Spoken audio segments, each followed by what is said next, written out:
ঐতিহ্যবাহী মাদুর বুননের জন্য একসময় বিখ্যাত ছিল তিউনিসিয়ার উত্তর পূর্বের নাবিউল জেলা।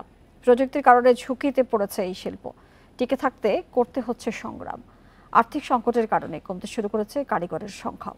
এই ঈদে জামা জুতো অ্যাক্সেসরিজের ডিসকাউন্ট।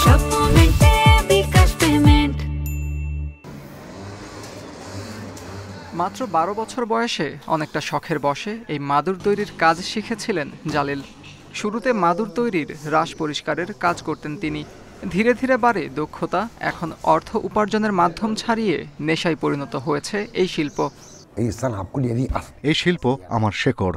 পুরো কাজটি খুব ক্লান্তিকর, তবুও আমি একে ভালোবাসি। এই শিল্পকে টিকিয়ে রাখার অর্থ উপার্জন করা কঠিন হলেও আমি এই কাজ ভালোবাসি। যখন কেউ এর উপর বসে প্রার্থনা করে তখন আমার পরিশ্রম সার্থক হয়।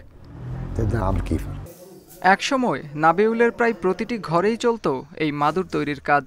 নানা বয়সী নারী পুরুষ এই পেশায় যুক্ত ছিলেন, কিন্তু সময়ের সাথে সাথে কমেছে সেই সংখ্যা। এখন হাতে গোনা কয়েকজন কারিগর যুক্ত আছেন এই কাজে। একসময় আমার মতো হাজার হাজার কর্মী এই কাজে যুক্ত ছিল। এখন সেই সংখ্যা ১০০-তে নেমে এসেছে।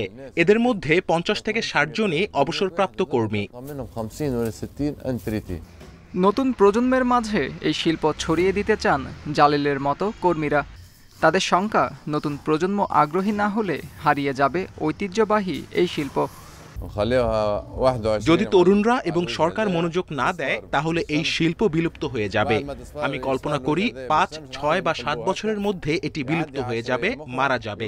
যদি বয়স্ক কারিগররা মারা যায় তাহলে শিল্পটিও মারা যাবে। সাধারণত গ্রীষ্মকালে উপত্যকা থেকে রাশ গাছ সংগ্রহ করা হয়। ২.৫ থেকে ৩ মাস চলে এই সংগ্রহের কাজ। এরপর ২১ দিন গাছগুলো রোদে রাখা হয়, যতক্ষণ না এগুলো সবুজ থেকে হলুদ রং ধারণ করে। এরপর সেখান থেকে তৈরি হয় মাদুর তৈরির মূল উপকরণ। আতজুর রহমান, ইন্ডিপেন্ডেন্ট নিউজ।